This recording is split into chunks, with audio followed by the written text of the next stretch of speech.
तो ये कहानी है हमारे हीरो फेंग हांग की। तो अब ज्यादा स्टोरी को स्पॉइल किए बिना हम शुरुआत से इस कहानी को देखते हैं। तो इस कहानी की शुरुआत एक बड़ी सी सिटी से होती है और इस सिटी में फेंग फैमिली राज करती है। अब वैसे तो यहाँ रहने वाले हर एक व्यक्ति को फेंग फैमिली का ही माना जाता है, पर फिर भी यहाँ लोग पोस्ट और पावर को ज्यादा देखते हैं। जो जितना स्ट्रांग होगा उसकी उतनी इज्जत होगी। तो अब हर सिटी की तरह यहाँ भी एक डोजो था जहाँ पर कई सारे डिसाइपल्स आपस में ट्रेनिंग कर रहे थे।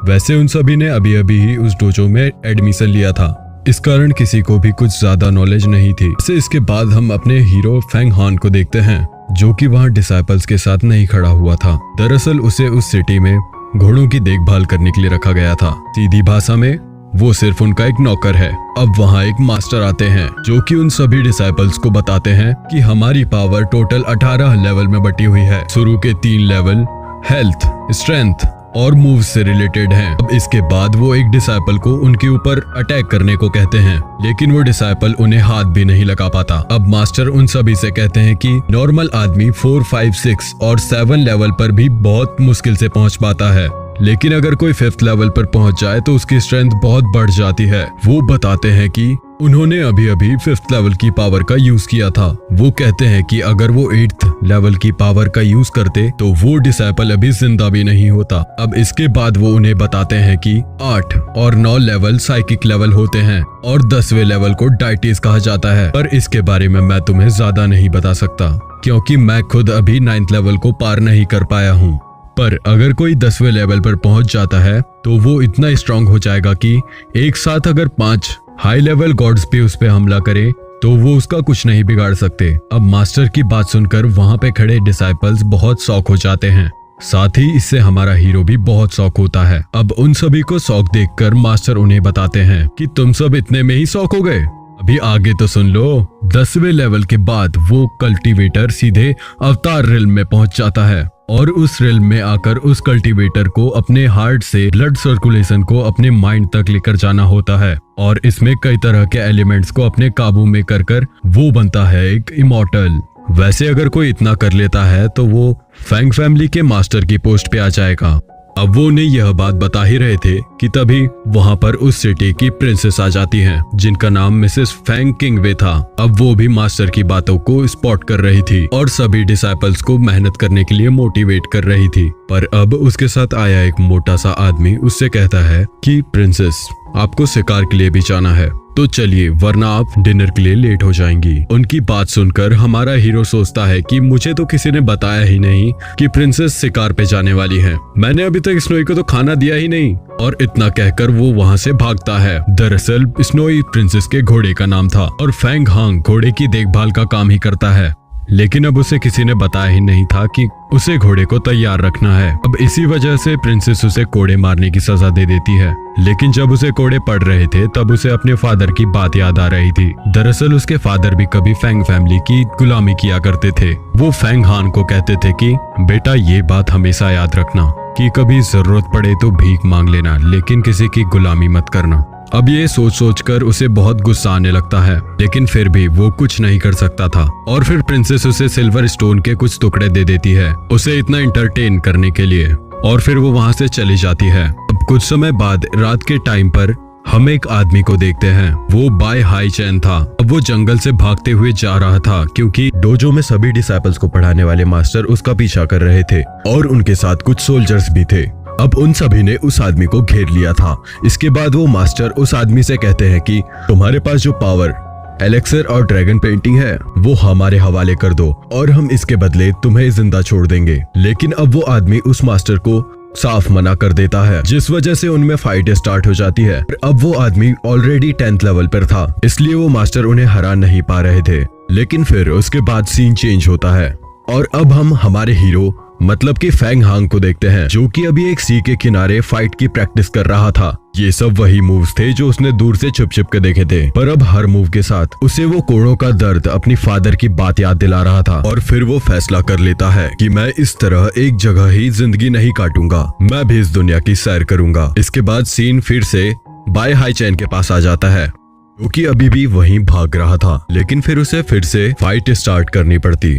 जिसमें उसका जीतना पक्का था। पर तभी वहाँ प्रिंसेस फेंग जिंग सुई आ जाती हैं। अब मैं आपको बता दूं कि जिंग सुई ऑलरेडी अवतार रिल्म में पहुंच चुकी हैं, जिसकी वजह से उनकी सुपर नेचुरल पावर एक्टिवेट हो चुकी है। तो अब बाय हाईचैन उनसे फाइट करना तो दूर, इसके बारे में सोच भी नहीं सकता था। इसलिए अब वो मौका देखकर वहाँ से भाग जाता है। लेकिन जिंग सुई तो हवा में थी, वो उसे आराम से कैच कर लेती है। बाय हाईचैन आगे भाग भी नहीं सकता था, इसलिए जब जिंग सुई उसकी तरफ अटैक करती है तो वो उससे बच नहीं पाता, मगर अचानक से उसके ड्रेस से एक पेपर निकालता है और उसे कवर कर पानी में ले जाता है। जिंग सुई उसका पीछा नहीं कर सकती थी, इसलिए वो उसे जाने देती है। लेकिन वो सीधा उस जगह पे पहुंच जाता है जहाँ पे फेंग हांग प्रैक्टिस कर रहा था। तो अब जैसे ही उसका ध्यान बाय हाईचैन पे जाता है, वो तुरंत उसकी नस चोक करता है। पर हाईचैन ऑलरेडी मर चुका था, क्योंकि जिंग सुई के अटैक की वजह से उसे बहुत चोट आई थी। पर अब फेंग हांग इसमें कुछ नहीं कर सकता था, इसलिए वो उसे तानकर थोड़ा सामने लाता है।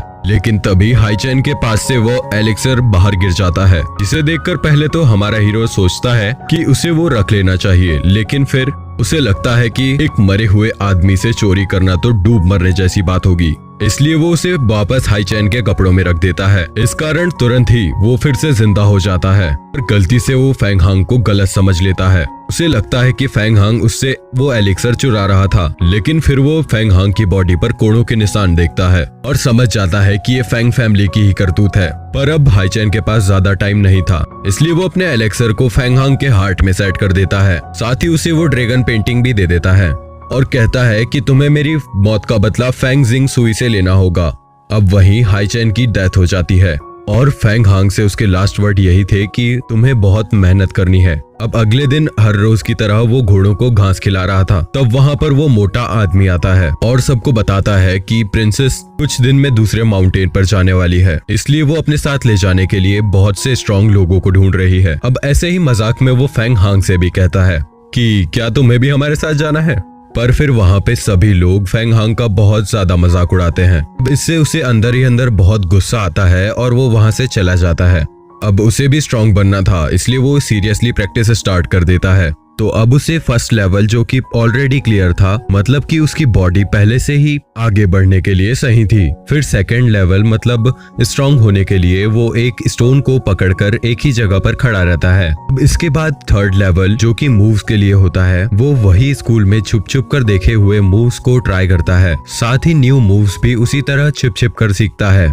अब फिफ्थ लेवल की बारी आती है जो कि था बैलेंस। अब वो स्पीड के साथ बैलेंस करने का ट्राई करता है, लेकिन इसके कारण वो अपना मजाक भी उड़वा लेता है। पर वो रुकने कहाँ वाला था, धीरे धीरे वो फोर्थ लेवल को भी हासिल कर लेता है। अब इसके बाद फिफ्थ लेवल में उसे अपनी स्ट्रेंथ को बहुत ही ज्यादा स्ट्रॉन्ग करना होगा और वक्त के साथ वो उसे भी हासिल कर लेता है। अब इससे वो बहुत खुश था क्योंकि उसने 1 महीने में 5 लेवल हासिल कर लिए थे। अब अगले दिन एक बार फिर उसकी किस्मत उसका साथ देती है, क्योंकि जब आधी रात को वो अपने घोड़े को अपनी ट्रेनिंग की कहानी सुना रहा था, तभी वहाँ पर उस जगह पे काम करने वाले लोग आ जाते हैं जो कि फेंग हांग को परेशान करने के मूड में थे। अब वो उससे कहने लगता है कि तुम रात को घोड़े चोरी करते हो ना। पर फेंग हांग उन्हें बहुत समझाता है कि नहीं, ऐसा नहीं है। अब वहाँ वो मोटा आदमी भी आ गया था और वो भी वही बात मान लेता है कि फेंग हांग जरूर चोरी करने ही आया था। लेकिन फिर फेंग हांग उन लोगों को अपनी ताकत का एक नमूना दिखाता है।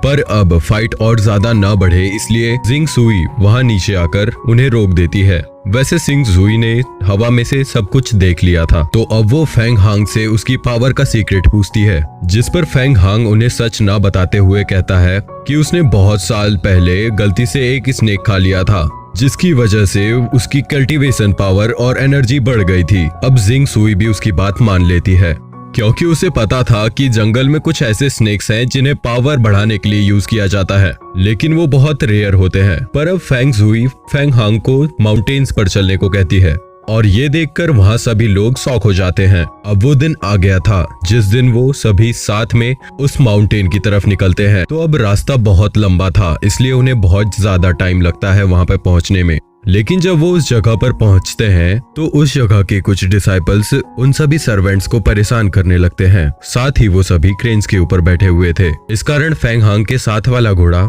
जो कि प्रिंसेस का है, वो थोड़ा घबरा जाता है और आसपास भागने लगता है। तो अब हम इसके आगे की स्टोरी आपको अगले वीडियो में बताएंगे। तब तक के लिए इस चैनल को जरूर सब्सक्राइब कर लीजिए और आपको ये एक्सप्लेनेशन कैसा लगा हमें कमेंट में जरूर बताइएगा।